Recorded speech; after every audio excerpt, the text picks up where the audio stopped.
Bom dia, tudo bem? Sejam bem-vindos aqui ao programa E Agora José, para quem acredita no poder das redes. Nós estamos hoje com um tema super interessante. Vamos falar sobre a violência doméstica contra homens. E o nosso convidado especial hoje é o doutor Gabriel. Ele é oficial de justiça do Tribunal de Justiça de Sergipe. É pós-graduando em Direito Sistêmico pela Inovare Hellinger Schule. E ele é formando e assistente em constelação familiar pelo Instituto ISA. E ele vai trazer aqui esse estudo. Nós nos conhecemos, inclusive, na pós-graduação de Direito Sistêmico da Hellinger, né? E a partir daí começamos a conversar a respeito da violência doméstica contra homens. Todos os dias estamos aqui com esse programa, às 10 horas da manhã e aos sábados às 11 horas, com o objetivo de fortalecer esse sistema, essa rede poderosa de ideias, de informações, de mentes voltada para o mesmo objetivo, que é harmonizar o relacionamento entre pais e filhos. Enquanto eu aguardo o Dr. Gabriel entrar, eu quero aqui dar as boas-vindas para todo mundo que já entrou. Sejam muito bem-vindos, podem participar, nós estaremos aqui conversando com vocês e eu vou já adiantar o que nós programamos para trazer para vocês nesse período de 1 hora que voa e que, com tanto conteúdo importante, né, e que transforma vidas, a gente nem percebe o tempo passar. Então, nós vamos trabalhar hoje com 3 pilares, tá? O primeiro pilar que nós vamos trazer hoje é o conceito de violência, da perspectiva jurídica e da perspectiva sistêmica também. Olá, Izzy, Marília, Sol, Yara, sejam bem-vindas. Jo, sejam bem-vindos. Alain. Então, o que acontece? Nós vamos trazer aí essa visão sistêmica do que é a violência e vamos começar a afunilar esse conceito. Aí da violência nós vamos... Ah, Gabriel, ok, já chegou. Por favor, solicita para entrar aqui comigo, doutor Gabriel, tá bom? Solicita que eu te aceito aqui, você já entra. E aí, o que nós vamos fazer? Nós vamos afunilar da violência para a violência doméstica contra o homem. E depois disso, nós vamos ainda mais na questão da alienação parental, que é exatamente a especialidade com a qual eu trabalho. Nós vamos trazer aí todo esse conteúdo que vai ser grandioso. Deixa eu ver aqui se eu encontro o doutor. Não, aqui. E vamos iniciar esse trabalho maravilhoso do dia de hoje. Deixa eu ver se deu certo, ok? Já estou chamando aí o Dr. Gabriel. E aí eu já vou adiantando para vocês, né, essa questão de vítima e de agressor. Como funciona essa questão da vítima e do agressor, que por muitos anos na minha vida, como alguns sabem, eu fui uma das criadoras da Lei Maria da Penha. Por muitos anos na minha vida, eu estive à frente desse combate à violência doméstica contra a mulher. Então, a partir do momento que eu comecei a olhar para o homem, né, a partir dessa visão sistêmica, abrangência da visão sistêmica, e eu comecei a olhar para o homem, eu vi o quanto tudo muda, né? Olá, doutor, não estou conseguindo te ver. Tá me ouvindo? Deixa eu aumentar aqui. Essas são as coisas que acontecem quando o programa é ao vivo, né? Vamos ver aqui se agora vai dar certo. Veio que agora sim. Agora ele vai entrar. E aí, tudo começou, né, através de um projeto. Olá, doutor, seja bem-vindo, tudo bem? Olá, tudo bem, doutora Vanessa? Eu já fiz aqui a introdução, né, a respeito do que nós vamos falar, dos 3 pilares que combinamos, né, e eu estou trazendo aqui para o grupo que todo o meu movimento, né, foi essa questão. Ah, Marília, me desculpa, eu enviei a solicitação para você, né? Ok. Então, o que acontece? legislação da Lei Maria da Penha, então muito acostumada em falar da violência doméstica contra a mulher. No momento que a gente vai falar da violência doméstica contra o homem, que eu passei a olhar para o homem, houve aí um estranhamento, mas isso aconteceu em 2010, com um projeto que foi colocado Libertar, que eu te contei, né? E esse projeto Libertar, uma nova oportunidade, foi feito dentro dos presídios, lá em Pernambuco, né? E aí nós vamos falar um pouquinho mais dele no final, porque é uma revelação aí para alienação parental, tá certo? Então seja Tudo bem. bem-vindo. Eu vou deixar o senhor com a palavra. Vou chamar de você, né? Essa história de sim, pode ser você, pode ser Gabriel. Pode ser sim. Tá ótimo. Então, fala um pouquinho da visão sistêmica acerca da violência. O que você pode trazer aqui para a gente, para nossa reflexão? Então, existe uma diferença muito forte entre a dor que o homem sente e a dor que o homem provoca, né? A gente percebe isso até pela desproporção, né? Todos nós sabemos que assim, crime de honra, estupro, está muito ligado ao masculino, né? Tipo, 71% dos feminicídios são provocados pelo ex ou pelo atual, né? Esse é o nível da dor, da compreensão equivocada, né, do homem, né? E assim, uma análise pré-sistêmica, eu percebo assim que os homens carregam sentimentos segurando tudo para eles, né? Então, assim, sem nenhum tipo de ajuda, chega uma hora que tudo vira uma explosão de sentimentos, né? A gente sabe, a gente vê, né? Então, assim, descarregam isso na droga, né? No consumo do álcool, né? Na violência doméstica, né? Que é o tema da gente. E tudo isso traz um homem, uma mistura de sentimentos, né? Que acaba se revelando em comportamentos agressivos, né? Contra a primeira pessoa que está ali, né?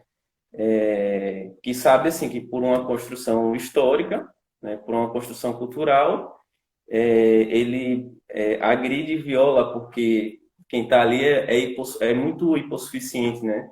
É sensível, ágil, compreende a gente, né? Então esse quadro ele precisa ser mudado, né? Esse homem precisa se conscientizar que não é isso que resolve o seu problema, né? Não estou aqui para defender machismo nem feminismo, mas não é uma responsabilidade das mulheres educarem os homens, né? Tipo, agora eu quero que vocês sejam desse jeito, né? Porque ficam assim algumas perguntas, né? Será que está dando certo mesmo? Né? Será que tem que ser desse jeito, né? Então, vamos falar do outro lado da violência, né? Que é esse homem que está agredindo essas mulheres, né? Quem são eles, né? Como fazer para que ele não agrida mais? Porque todos os casos de feminicídio vêm de uma escalada de violência, né? Se você consegue impedir aquele homem de alguma forma de continuar nesse fluxo, você consegue evitar a morte de uma mulher, né? Então, assim, já entrando um pouquinho na visão sistêmica, eu sempre gosto de fazer essa pergunta, né? Que é de suma importância para o homem, né? De quem você sente raiva de fato? Né? Qual a frustração te leva a agredir realmente a companheira? Então, qual é o motivo de tanta dor que não foi dado um olhar adequado? Né? A melhor linha terapêutica aponta assim, que o homem que agride a mulher, em mais de 30% dos casos, não quer agredir a mulher necessariamente. Né? Não é dela que ele tem raiva. Né? O homem violenta as mulheres geralmente porque já sentiram a violência na sua própria história de vida. De modo passivo, né? Uma criação na base de muita violência, tratamento hostil dos pais ou de um deles, né? Assim, um sofrimento e frustração experimentado na infância, né? Às vezes a agressão do pai em face da mãe, na presença dele. Então, perceba que há uma violência doméstica por trás de uma violência doméstica, né? Muitos homens, eu acredito que assim, quase que 100%, eles são violentados antes. Geralmente isso ocorre na infância. Exatamente. Estava falando, já é doutor de novo, né? O costume. Eu estava falando, Gabriel, o seguinte, desse trabalho que foi feito em 2010, o Libertar, né? Eu convivendo, então, não somente com os presidiários, né? Porque foram vários, eu tenho isso tudo documentado, mas além deles, com a família deles, porque nós íamos até o presídio, estudávamos o processo na condição de advogados, né? Era uma equipe. Na verdade, tudo começou antes do Libertar, viu? Começou em 2006, através de um grupo que existe até hoje, esse grupo. É um grupo de pesquisa científica. Ele, inclusive, o CNPq traz aí uma verba para esse grupo estudar. Ele está vinculado à escola, a SES, que é a Associação Caruaruense de Ensino Superior, lá em Caruaru, Pernambuco, né? E o que que acontece? Ele é um grupo de pesquisa de extensão ao preso. Eu fiz parte desse grupo de pesquisa com os professores de direito em 2006. E o que que a gente fazia? A gente ia até o presídio e a gente pegava aqueles casos que estavam relacionados à violência doméstica e nós adotávamos aquele preso. Presos que geralmente estavam sendo defendidos pela Defensoria Pública, não tinham verba para contratar um advogado particular. A gente estudava o processo, a gente ia na casa, conversava com a mãe, com a esposa, com a família, e daí surgiu essa pesquisa mais aprofundada, porque naquela época, agora em 2010, eu já tinha esse estudo da psicanálise, eu já estava muito olhando com esse viés da psique e da constelação familiar, né? O movimento do Bert Hellinger veio exatamente para cá no direito sistêmico em 2006, quando a Lei Maria da Penha foi promulgada. Olha que interessante, né? E aí eu comecei então a querer entender como era o comportamento dessa família. E qual foi o resultado final dessa pesquisa? Porque o Libertar ele deixou de estar em ação em 2016. Foi o último momento de pesquisas que aconteceu com esse projeto, foi 2016. E o que que aconteceu? Aconteceu que descobrimos de todos aqueles que foram pesquisados, 100%, todos eles, foram vítimas de alienação parental. Então, quando crianças, eles foram alienados de um dos genitores, ou o pai ou a mãe. E isso é incrível, né? Porque aí nós vamos entender o que que acontece pela visão sistêmica. Mas antes de falar isso, eu queria fazer uma ilustração. Se me permitir, eu vou colocar um campo aqui só para fazer uma ilustração daquilo que você falou agora, né? Você falou assim, não é para a mulher educar esse homem. Então eu vou pegar aqui uma mulher, uma representante de uma mulher, e vou colocar ela aqui casada, né? Com um homem. E os dois tiveram um menino. Tudo bem? Tudo bem. Aqui está o campo. O que que acontece? Essa mulher, ela é casada, né? Trazendo aqui uma família tradicional. Ela é casada e o que que aconteceu? Tiveram um filhinho. Ok. Se essa mulher, ela quiser educar esse homem, automaticamente ela vai sair do lugar dela de mulher e vai entrar no lugar de mãe dele. O que que acontece num sistema quando alguém sai do seu lugar e ocupa o lugar de outro? A gente sabe que vai haver um emaranhamento do sistema familiar inteiro. E ali depois o sistema social e outros sistemas vai reverberar. A mulher não pode educar o seu marido de maneira nenhuma, porque ela está quebrando aqui uma hierarquia, ela está quebrando a lei da ordem, né? Assim, quando a pessoa entra no lugar da mãe, da própria mãe ou do próprio pai. Então, nós sabemos que existe uma quebra aqui terrível. Esse filho, ele é o que dela agora? Ele é neto ou é filho? Veja, tem todo um contexto aqui terrível. E agora, quebrando e ilustrando outra situação, tá aqui o pai e a mãe, e tá aqui a pessoa que eu pesquisei, né? Um deles, que estava lá no presídio, foi preso por tentativa de homicídio contra a esposa e a sogra. Ele estava lá. E aí, quando a gente volta na fase dele infantil, o que que nós descobrimos? Que esses pais se separaram, ou nunca estiveram juntos, né? Foi uma relação que não houve afeto, não houve um relacionamento. Essa mulher engravidou. O que que acontece no sistema? Metade metade, porque se houve uma alienação, vamos supor que a alienação foi contra a mãe, vou mudar um pouquinho a história hoje, que eu sempre coloco contra o pai, hoje foi contra a mãe, só para ser diferente. Essa mãe foi excluída por esse pai. O pai falou: a sua mãe não presta, a sua mãe não gosta de você, ela te abandonou, ela fez isso, tá, tá, tá, tá, tá, tá, tá. Metade dessa criança foi tirado. E assim, é bem prático isso mesmo. Ele foi rasgado ao meio, a alma dele foi quebrada ao meio, ele perdeu metade dele. Ele não é mais íntegro. Ele vai crescer sem integridade. E aí, a consequência dele, ele vai casar com alguém, porque aqui ele não cresce, né? Vai ter um programa que nós vamos falar sobre isso, sobre a criança doente. Ele não cresce. Ele vai casar com uma mulher. Ele vai aprontar, porque essa mulher é grande e ela incomoda ele. Ela incomoda muito, porque ela é muito grande e ele não quer viver à sombra dela. Então ele vai tentar diminuí-la. Como é que ele vai diminuir? Através da violência doméstica.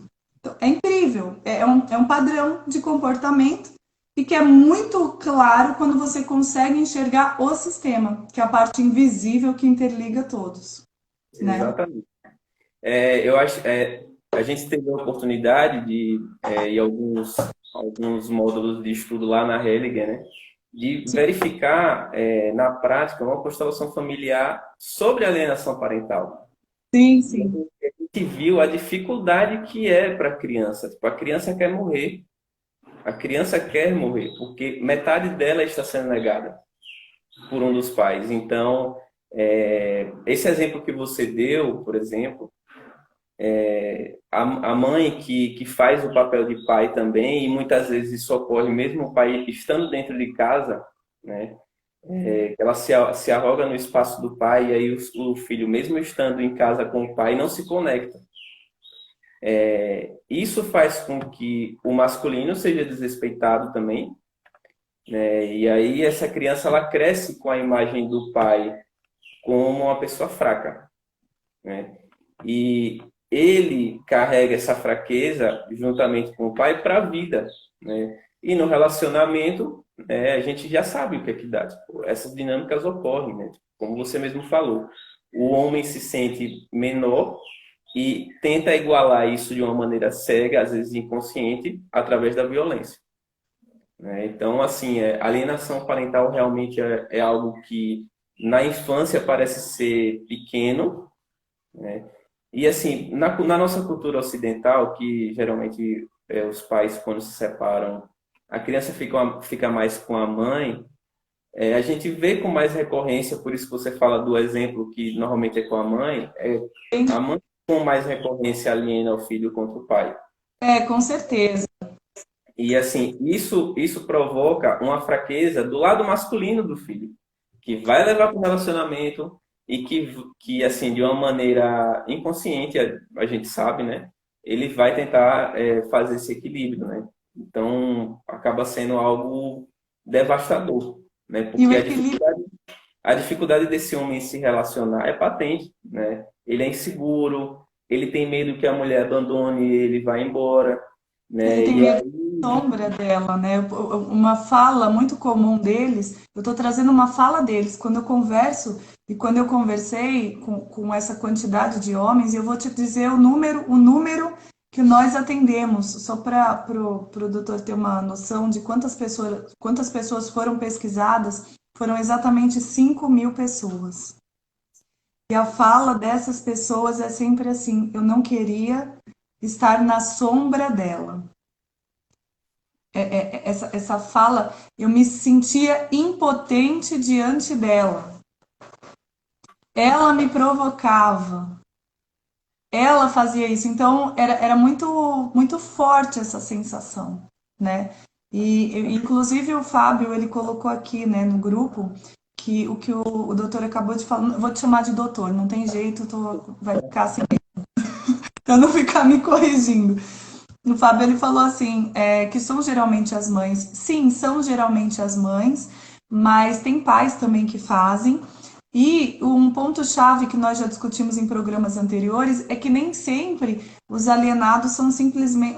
A pessoa que está sendo excluída é o homem ou a mulher. Às vezes são os avós, né? tem um outro perfil aí de grupo familiar que acaba sendo excluído.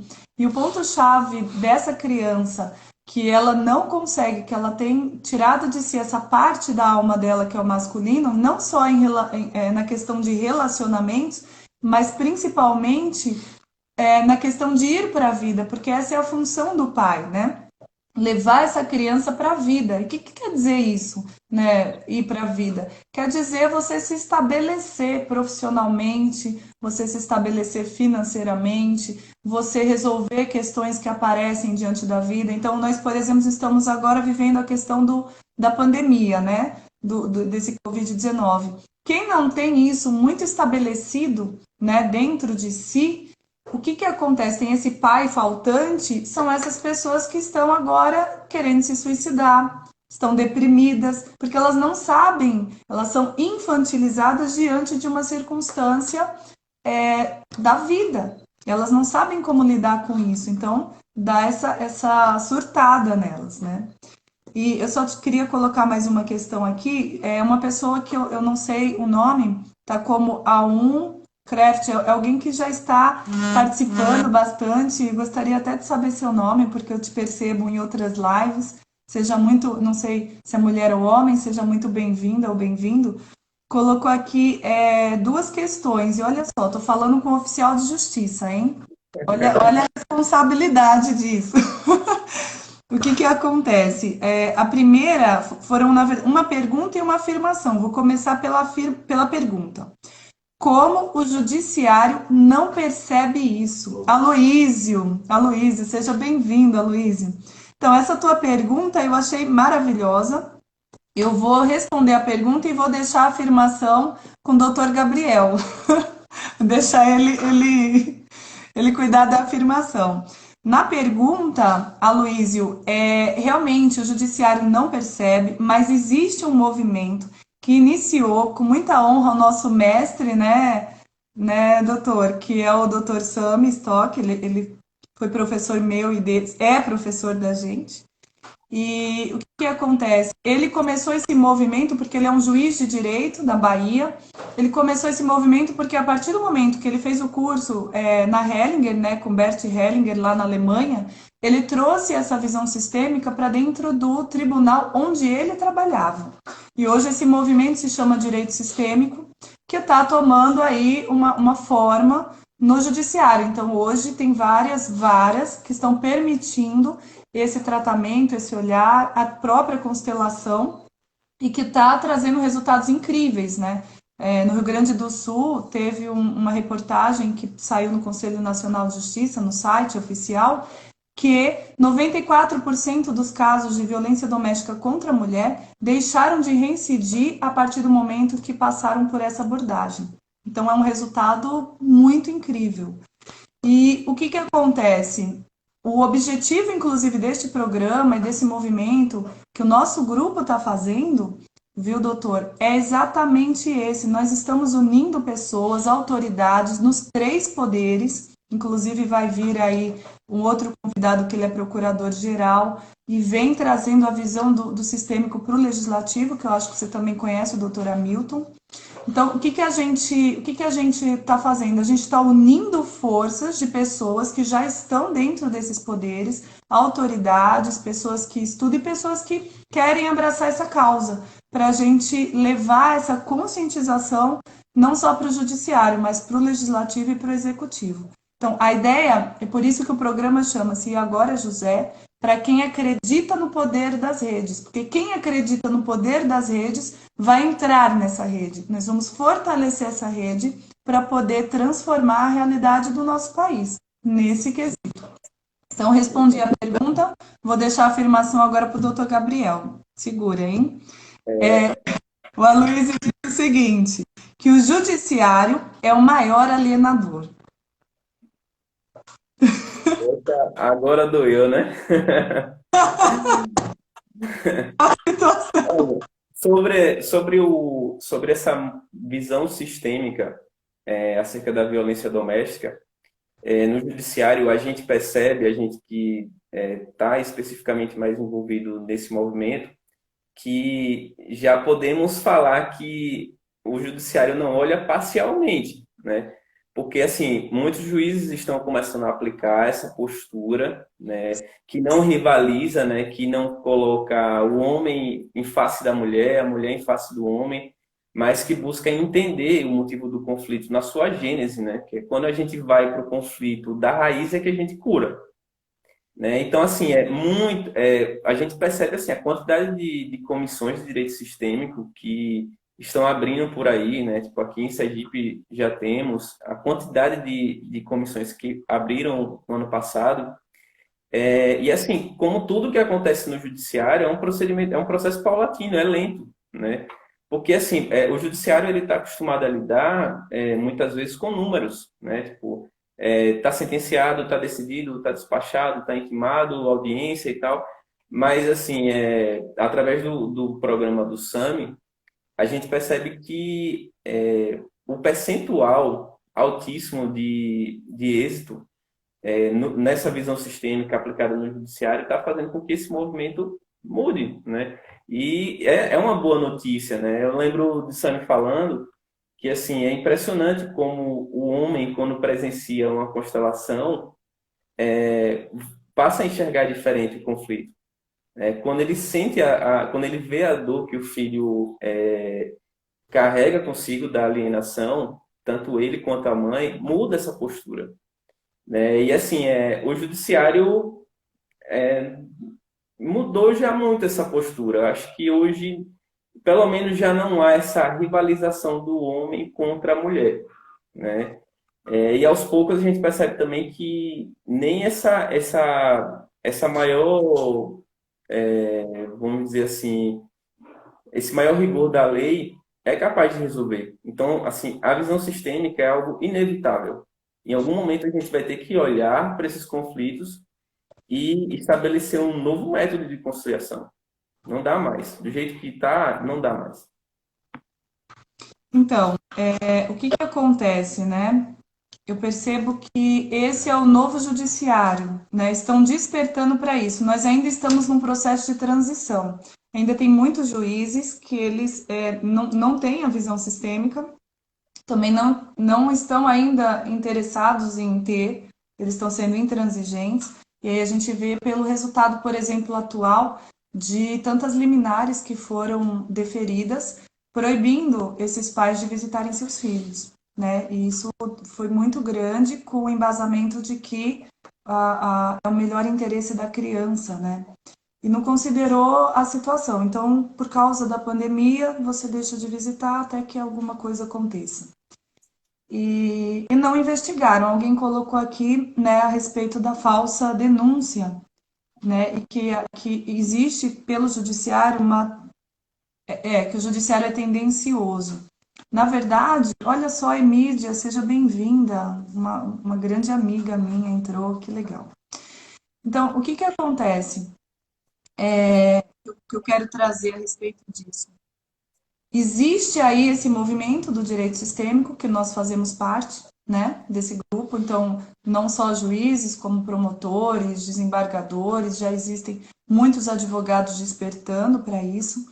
Isso está trazendo essa mudança, mas ainda existe o grupo anterior, que a gente honra, né, porque fazem o seu trabalho, de acordo com a consciência e com o que foi dado para eles também estão a serviço, né, de algo.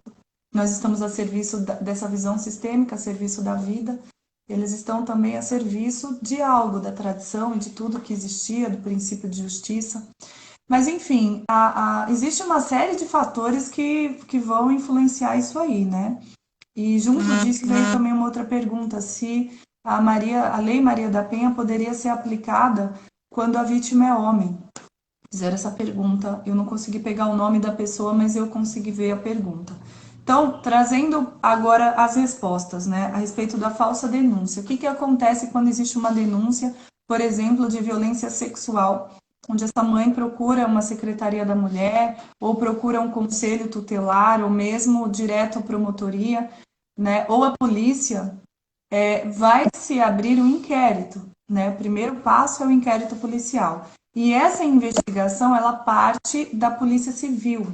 Existe aí toda uma questão, né? Eu também fui policial civil, eu sei como funciona. Existe toda uma questão de estrutura em todos os sentidos, né? Estrutura de conhecimento mesmo sobre essa abordagem sistêmica, estrutura física para desenvolver o trabalho, porque a demanda geralmente é muito grande, né? O doutor sabe disso, é oficial de justiça, sabe como é.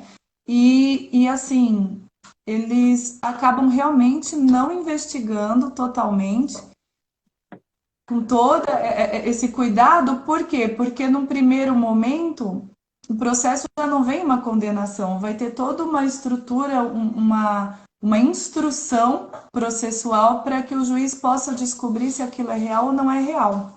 Então é uma maneira de levar. Não, vou empurrar um pouquinho aqui porque sabemos que vai ser investigado mais tarde. Só que nisso o tempo passa, porque a demanda é grande. Daí que vem outro movimento, né, da advocacia extrajudicial, né, desse trabalho, que aí é um trabalho que eu tô nesse grupo aí, da gente fazer para tirar o processo, né? Então a gente, na verdade, pega casos seríssimos, mas a gente vem com essa abordagem para poder tirar o processo de lá e trazer a responsabilidade para as partes, né? Mostrando, por exemplo, que se elas não tomarem essa conscientização, o filho vai ser, no futuro, talvez um presidiário, porque é isso que acontece. Então, a gente faz esse outro movimento para tirar da demanda judicial, né? Porque realmente não tem como construir. Uma nova reforma para esse movimento sistêmico tem crescido e se fortalecido através de nós, operadores do direito, terapeutas, para reestruturar soluções de conflitos, a harmonia das relações. Eu não consigo ler o nome da pessoa, mas é algum colega do judiciário que já vem nesse trabalho. Nós estamos juntos, nós somos um grupo, né? E a gente está conseguindo transformar isso, né, doutor? Exatamente. Só eu vi aqui uma pergunta interessante, por que o agressor procura se aproximar da mulher independente? Eu não vejo isso como uma regra, mas a gente vê que isso realmente acontece, né, com uma certa recorrência, né? E assim, tipo, talvez esteja ligado ao fato de que o agressor muitas vezes ele busca a mãe que está também no relacionamento anterior. Só que como ele vai para essa relação sem o pai no coração, né, ele se vinga da mulher como se vinga da mãe, né? Então, assim, Ao só se para vingar da mãe, né? Então ele transfere, porque na verdade ele tem muita raiva dessa mãe. É sim, bem desse jeito mesmo. A alienadora, o que que ela faz? Ela faz ele sentir culpa se ele procurar pelo pai, né? Assim, ela transfere todas as emoções que ela tem contra aquele pai para a criança. Então, assim, se você preferir passar a Páscoa com seu pai, você tá me traindo, porque seu pai já tem outra, entendeu? Seu pai não quer saber da gente. Olha lá no Facebook seu pai viajando e olha quanto ele paga de pensão. Vê o filho da outra, quanto ele encheu de ovos e você ele mandou uma caixa de bombom. Ele não tá nem aí pra você. Com esse dinheiro eu não consigo te sustentar, mas olha ele andando de, sei lá, comprou outro carro. Então ela vai falando isso dentro da alma dessa criança, esse pai existe, né? E não importa se ele comprou carro, se ele não deu ovo, ele é o pai, ela a criança quer o pai. Então, ela acaba não indo passar a Páscoa com o pai, ela acaba não querendo falar com o pai, ela acaba criando memórias mentirosas, né? Olha, seu pai, você viu, ele tentou, ele mexeu com você, ele tá judiando de você, ele te leva para lá para te diminuir na frente dos filhos da outra. A criança começa de tanto ouvir, ela começa a criar uma memória de algo que não existiu, né? Esse é o processo. E aí então ela começa a maltratar o pai. Não quero mais ir, não quero falar. Por que não quer? Porque ela quer se livrar de tanto peso que a mãe traz. Só que ao mesmo tempo ela tem raiva da mãe. Porque a mãe está fazendo isso, mas é tudo um processo inconsciente. Como é que eu vou ter raiva da minha mãe, né? Eu tive uma pessoa, uma cliente, que nós estávamos fazendo um trabalho, e assim, o processo dela com a mãe, de ódio, ela tinha ódio da mãe. Por quê? Por causa da alienação. Só que como que você vai odiar a sua própria mãe? Isso é horrível. Então, não, não pode. E esse sentimento fica ali guardado sem olhar para ele. Que esse homem vai fazer? Ele vai procurar a mãe dele. Ele vai procurar alguém semelhante à mãe que lembre para descarregar esse ódio, porque ele precisa, senão ele vai morrer, né? Ele não olha para isso. O que ele precisava fazer? Ele precisava olhar, compreender e curar, aceitando o pai, só isso. Ele só precisava tomar consciência que o ponto-chave dessa cura está na consciência. Tomou consciência, aceitou o pai, entendeu a mãe, cada um está no seu processo. E houve entre esse pai e essa mãe um acordo inconsciente, né? Que é a questão daquele livro que eu escrevi que é Quem é o Lobo Mau? Eu escrevi um livro Quem é o Lobo Mau? Ou seja, quem é a vítima e quem é o agressor? Porque o agressor, ele, às vezes, ele foi a vítima e agora ele é o agressor. E a vítima já foi agressor também. Então é como se fosse um movimento cíclico, né, de concordância inconsciente.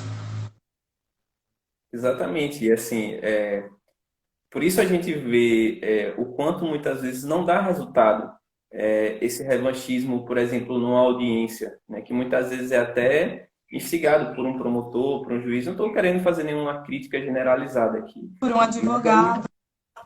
então aí a gente vê, porque assim, na verdade, toda essa violência é um ciclo, né?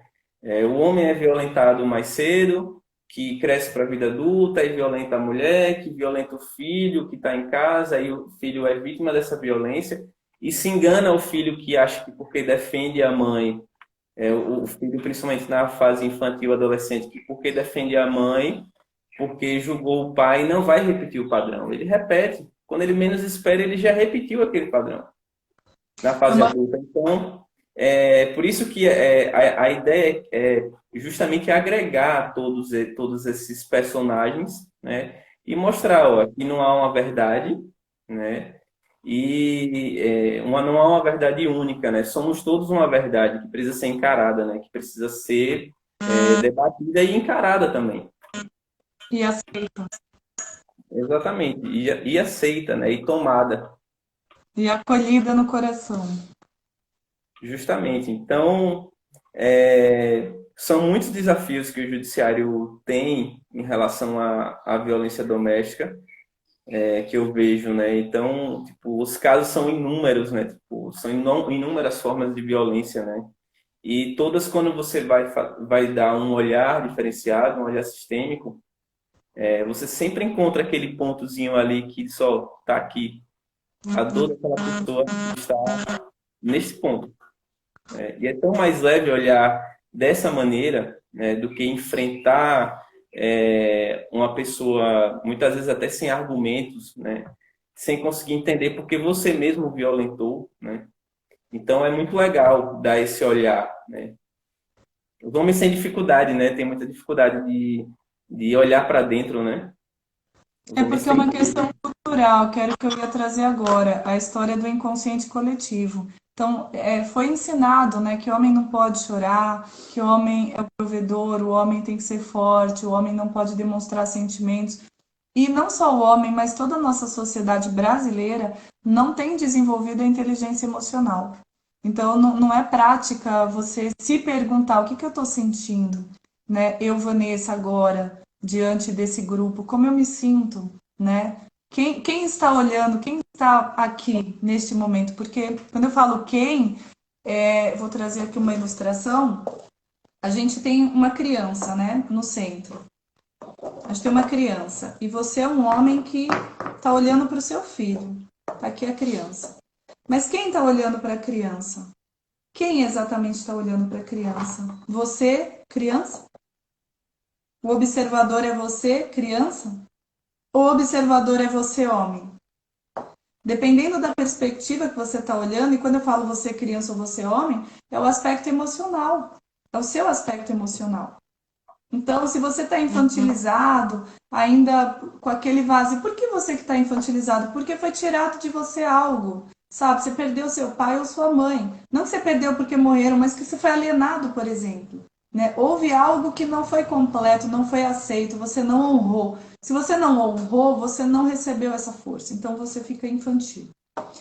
Como infantil, você vai agir fazendo birra, você vai agir como uma criança. Quando você olha para o seu filho, ele é do seu tamanho. Ou você já olha, e aqui você é vítima, tá? Sempre que você é infantil, você é vítima. Toda vítima é infantil e eu posso afirmar isso. As emoções são infantis. Quando você cresce e o observador agora é um adulto, agora a história mudou. Agora você toma a responsabilidade sobre essa situação. E aí começam a aparecer as infinitas possibilidades de resolver o problema, sem apontar para o outro. Porque enquanto você está na condição de vítima, você sempre vai procurar. Toda vítima só é vítima se tiver um agressor. Quem foi o agressor? Foi o oficial de justiça. Quem foi o agressor? Foi o advogado que pegou meu dinheiro e não resolveu. Quem foi o agressor? Foi o juiz que nem olhou, não quis saber. Foi o policial. Sempre tem alguém. E você? O que você fez? É muito importante você saber de que lugar você está. E aí, quando você sabe de que lugar você está, como você sabe disso? Através das suas emoções, a inteligência emocional. O que eu estou sentindo? Eu estou aqui diante do grupo com medo? Ou eu estou aqui diante do grupo feliz, plena, trazendo o conhecimento e feliz porque estou percebendo que isso está contribuindo pela causa? Você entende? Dependendo Sim. de como você se sente, você se pergunta e compreende isso, tudo muda ao redor para que você resolva a questão que você precisa. Então é bem por aí, né, que acontece. Exatamente, e eu vejo nos homens, principalmente os homens brasileiros, né, essa dificuldade de expor sentimentos, né, e é uma dificuldade que vem da infância, né, porque nós somos acostumados a não abraçar, né, a não tocar. Então, isso faz com que a gente fique por um longo tempo na criança, né, inclusive invadindo a fase adulta. Será que esse homem se prepara psicologicamente para ser pai? As emoções, né, de ser pai, que muitas vezes ocorre tão cedo. Muitas vezes a gente não passa por alguns ritos de passagem, né, que Isso atingem esse ponto, né? Então, assim, a gente precisa cuidar dessas emoções desde cedo, né? Então, assim, é por isso que eu digo, precisamos falar com os homens, precisamos falar dos homens, né? Enxergar o quanto ele se tranca, né? O quanto ele é violento consigo mesmo, né? primeiro é violento consigo mesmo, né? Depois que isso vai se manifestar no exterior. Essa coisa de não aceitar quando a opinião é desrespeitada, tipo, é algo muito comum, assim, tipo, essa coisa de que para ser homem tem que ser viril, tem que ser competidor, tem que fazer trabalho braçal, que é uma coisa que a gente vê muito no interior. Eu sou oficial de justiça no interior, né? Esses estereótipos de que eu não preciso de ajuda, que o homem não chora, tipo, são expressões aparentemente de força, mas assim, elas revelam na verdade o medo, né? O temor de ser publicamente vulnerável, né? Então, assim, quebrar esse silêncio é uma forma de transformar o nosso gênero, de fato, no gênero humano. E assim, eu percebo até que muitas vezes na audiência, tipo, até nós homens mesmo não conseguimos enxergar o homem que é violento como um ser humano. É verdade, porque você já vai com aquele estigma, né? Você já vai com o pré-conceito, né? É um Exatamente. violento. A gente já, na verdade, a gente, o jurídico, quando olha, o juiz principalmente, ele antes, e a gente estava falando, não sei se vai dar tempo de falar sobre isso, mas sobre ancoragem, né? Sobre a questão neurológica, como funciona. O juiz, antes de ter acesso a esse homem que está sendo acusado, ele teve acesso ao processo. Então, a primeira, sabe aquela história da primeira impressão é a que fica? Então, o primeiro contato que o juiz tem é com a informação que ele ameaçou, que ele estuprou, que ele tentou matar, que ele fez e aconteceu, né? É essa informação que vem. Quando ele vai ver esse homem, ele já tá com preconceito. Ah, esse aí, o valentão que quer matar todo mundo. Exatamente. Para desfazer tudo isso, existe um trabalho. E aí, quando esse homem chega, ele está se sentindo com medo, ele está vulnerável, ele está num tribunal, ele está se sentindo julgado, ele já foi acusado, né? E aí ele está numa situação que ele não está acostumado, ele se fecha, fica lá duro. Então, quer dizer, de alguma maneira, aquela postura corrobora com o que está sendo dito dele. E vai piorando Exatamente. a situação dele cada vez mais. É isso que eu... Porque assim, ó, o homem ele já tem essa dificuldade, né, de enxergar o seu interior. Então, imagine também, vamos entrar um pouco, na esfera dele, né? Tipo, você chega numa audiência e começa a ser escorraçado, né? Tipo, chamado de valentão e tudo. Isso E é real. eu percebo que muitos homens que são sujeitos ativos da violência, eles sequer sabem profundamente o porquê daquela violência. Então, assim, se eu já chego com essa dificuldade de dar nome ao sentimento, essa dificuldade de olhar para dentro e dizer, poxa, tipo, eu estava na raiva, né? Eu estava no amor doentio, eu estava na tristeza. Então, assim, essa dificuldade de acolher os próprios sentidos leva justamente ao uso da violência como forma de linguagem, né? E você vai para a audiência e isso aumenta mais ainda. É. Porque essa confusão, ele já comprova em si e passa a ver também no outro. Pô, tipo, eu tenho dificuldade de enxergar, de dar nome ao meu sentimento, e aquelas pessoas que estão ali também. Então, E eu não sei que é uma querem, também não estão disponíveis para isso, para saber o sentimento, né? As pessoas que estão ali, se você não coloca, então complica mais ainda. e assim, e essa dificuldade de dar nome ao sentimento gera, tipo, essa violência como forma de linguagem com os pais, com os filhos, com a esposa, com os amigos, com o pessoal lá do trabalho, entendeu? E aí você vive um estado de dor constante. Perdido, perdido. É um homem, quando você abre o campo dele, você vê que ele fica rodando, ele não sabe o que fazer. E aí vem outros problemas, né? Quando ele pega um advogado que não acredita nele. Um advogado que vai para a defesa só por causa da ampla defesa e por causa dos honorários. Mas que não acredita, não sabe como lidar e também não vai defendê-lo nesse sentido, só vai. E aí a coisa complica ainda mais. Não, e assim, há algo importante nisso que você está falando, que os homens têm mais dificuldade de falar com outros homens do que com a mulher. Então, quando você busca um advogado homem para É pior, falar até daquela violência, você tem até mais dificuldade, porque tipo, é a gente questão do precisa. julgamento, né? Medo de ser julgado pelo Nós homens, advogado. nós homens precisamos de abertura emocional entre nós mesmos, né? E assim, chegar para o outro e dizer, ó, tô com medo de perder meu emprego, tô com medo de perder minha esposa ou namorada, tô com medo porque meu pai está muito doente, né? Eu não sei como reagir, não sei como falar, e eu tenho um monte de coisa que está engasgada e eu preciso falar. E assim, nesse ponto nós estamos na abertura emocional. E Sim. essa dificuldade chega até na relação com o patrono. A gente sabe disso, chega até o patrono essa dificuldade. Sim. E E aí quando começa a o audiência que patrono, vai. no caso, só para esclarecer que tem pessoas que não são do meio jurídico, o patrono é o advogado dele, né? Exatamente. Porque assim, chega muitas vezes quando. Não sei se você já percebeu que quando o homem vai dar o depoimento sobre a violência e ele tem um advogado homem, aí o advogado homem faz assim. É verdade. Ou então Ou fica. então Ou ele então pega o fica celular, ou então ele pega o ou celular. então pega o celular, então fica batendo aqui com a caneta. Então, assim, É esse verdade. homem já abandonou essa causa.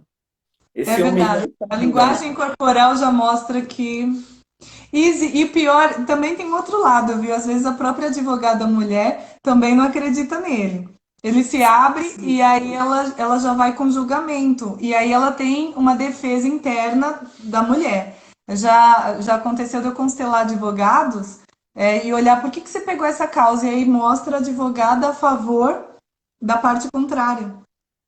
Aham. Por quê? Porque existe uma lealdade sistêmica. Aquele sistema, ela pegou a causa porque aquele sistema pertence a ela. Por lealdade, ela ajuda a outra parte a ganhar a causa. E quando eu falo ganhar, né, porque não é questão de ganhar ou perder, mas às vezes essa denúncia é uma denúncia falsa. Às vezes esse homem traz dentro de si a questão da injustiça. Eu fui injustiçado. Eu estou passando por tudo isso e eu não fiz nada disso. O que piora ainda mais a situação dele, porque agora ele fica mais nervoso por causa do sentimento de injustiça, né? Então nem sempre o advogado dele sente essa injustiça.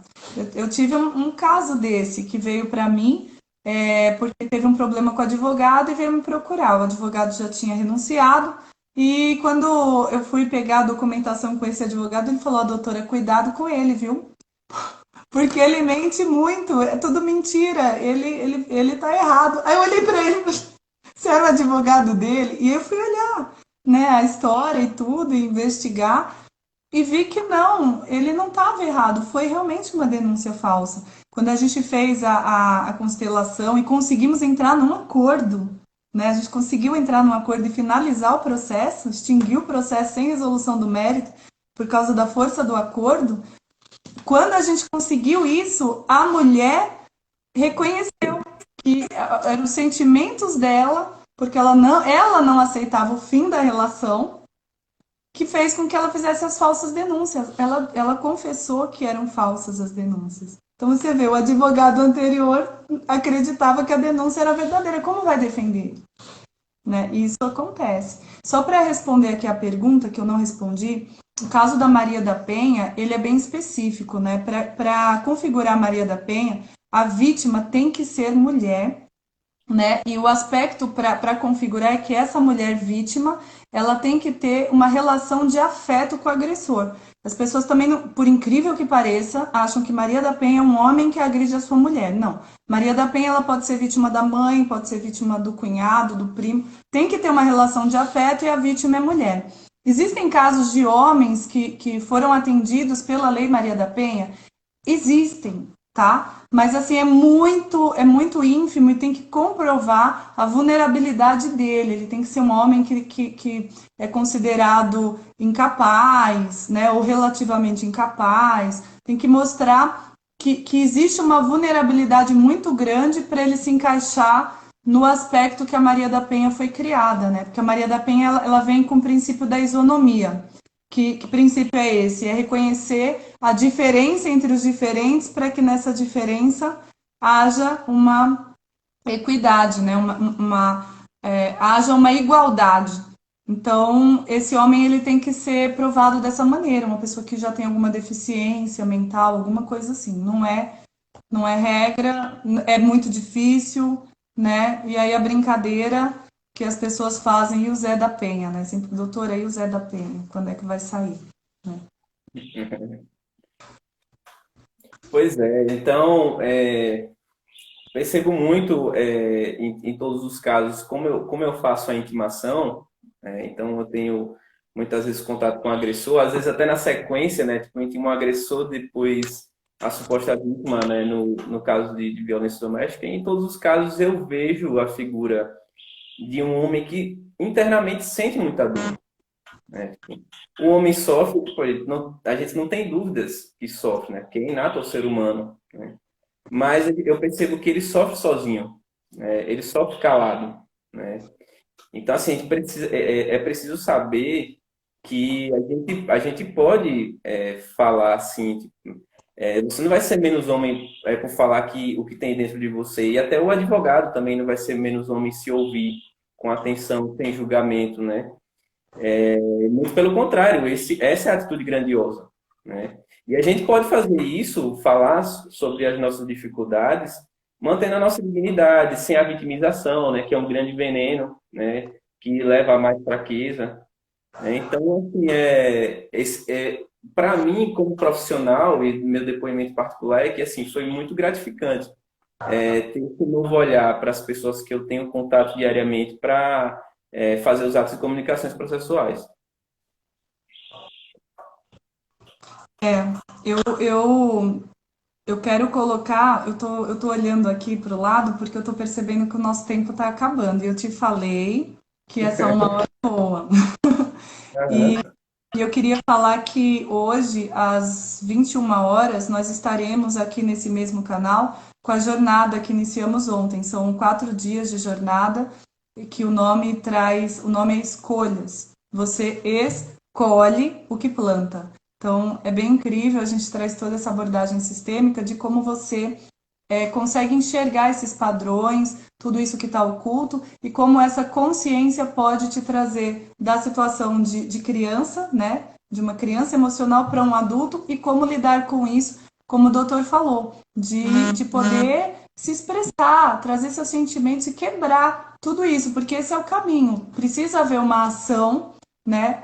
E uma rede, porque um sozinho é muito mais difícil. Quando você monta uma rede, você tem um grupo de pessoas contribuindo para aquilo, aquilo vai tomando uma força, inclusive energética, né? De campo, conforme o conhecimento que a gente tem, de campo morfogenético, aquilo vai tomando uma força e essa força ela vai gerar algum resultado, né? Conforme o que a gente está colocando.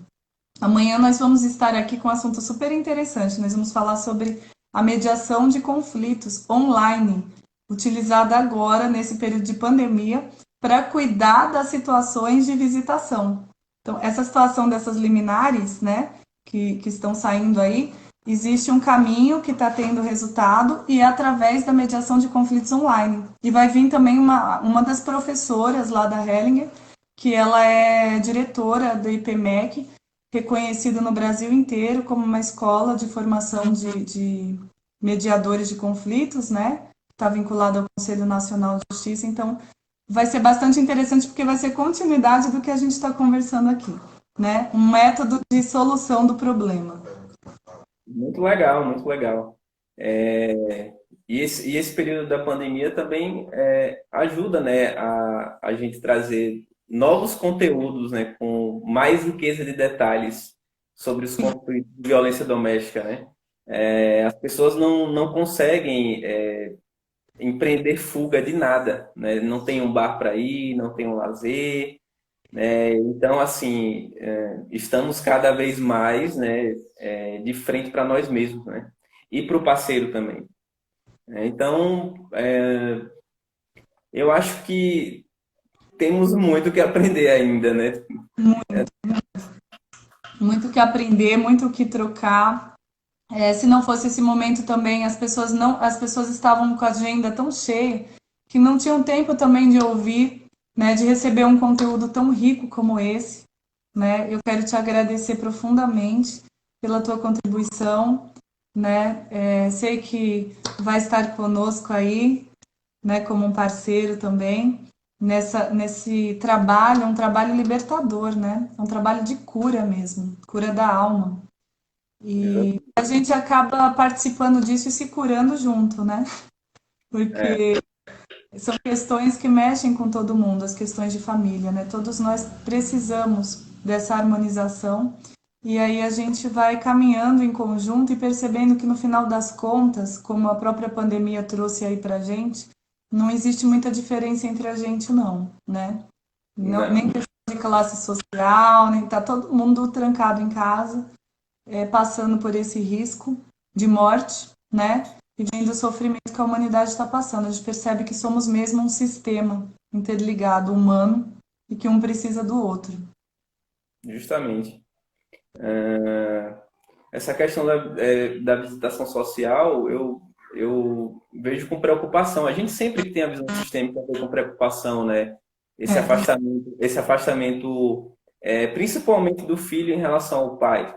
Ah, estamos em isolamento, então acabou a visitação, né? E isso faz nós nos perguntarmos, né? Será que nós temos mecanismos adequados para que os meninos possam exercer de maneira adequada e saudável essa masculinidade mais adiante? Sem a figura do pai, é difícil. pois é. Então, precisamos dar esse acesso ao pai, precisamos igualar mulher e homem, né? Mãe e pai, principalmente nessa nossa fase nova que vem por aí, né? Tenho certeza que vem muita coisa boa depois disso tudo. Ah, sim, eu também tenho, eu tenho certeza disso. Está havendo, a gente consegue perceber, né, esse movimento e também o movimento interno de cada um na sua casa, porque como você falou, essas pessoas, todos nós estamos sendo enfrentados pelo nosso espelho, né? A gente está precisando olhar para dentro de si e as pessoas estão atendendo a isso, né? Tirando aqueles casos que nós sabemos que aumentou o índice de violência doméstica, né? Aumentou o de suicídio também. Isso, aqui eu só estou cumprindo alguns mandados, diligências urgentes, né? E assim, todas elas até agora foram violência doméstica.